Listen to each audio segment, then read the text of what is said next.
Now we reach over into the logical world. We create partitions. A partition is a logical drive that holds data. It's what the operating system understands and develops out of our physical world. We usually have a primary partition and an extended partition. It is possible to create hidden partitions on the disk drive.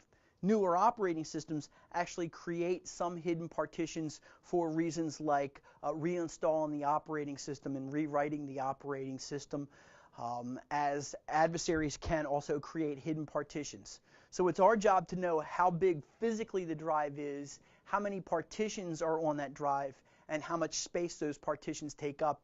And if there's any difference between the two, we should start digging and investigating as the forensics investigator. Now, I've just talked about three types of hard disks interfaces here because these are the main ones: the IDE, the SCSI, and the ATA. Yes, there is a difference between serial ATA and parallel ATA, but today we stick with serial ATA and now the advanced standard eSATA. eSATA just means SATA, but only capability of doing it externally. You'll notice the different connectors here.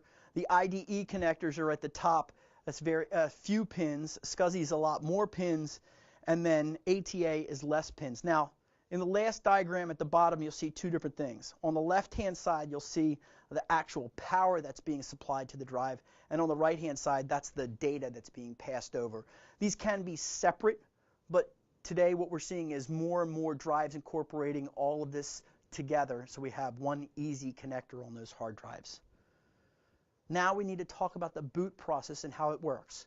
A boot process starts from the actual hardware actually initializing itself to actually seeking out that location where the operating system is actually installed and then processing the operating system. So we're going to talk about the generic boot process, and then we're going to talk about the boot process for the major operating systems and how that actually works. Let's start with the master boot record. It contains the master partition table and the master boot code to get the mini operating system up and running. It is the first sector of data storage on the device itself. So you always go to sector 0. It's also called the partition sector or the master partition table, depending on the vendor that you're talking to. It includes a table that contains all the information about each partition that is on the hard disk that has been formatted for it.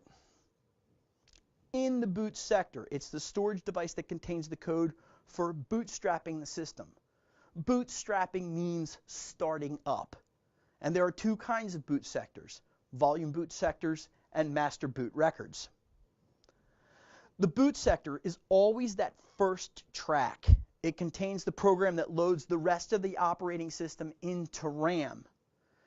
In Unix, they call this the superblock. Each valid boot sector has 2 bytes, and this is in hex here, X55AA. If you recall from your knowledge of hex, remember this goes from 0 to F. It's called the boot sector signature and is at the end of the sector.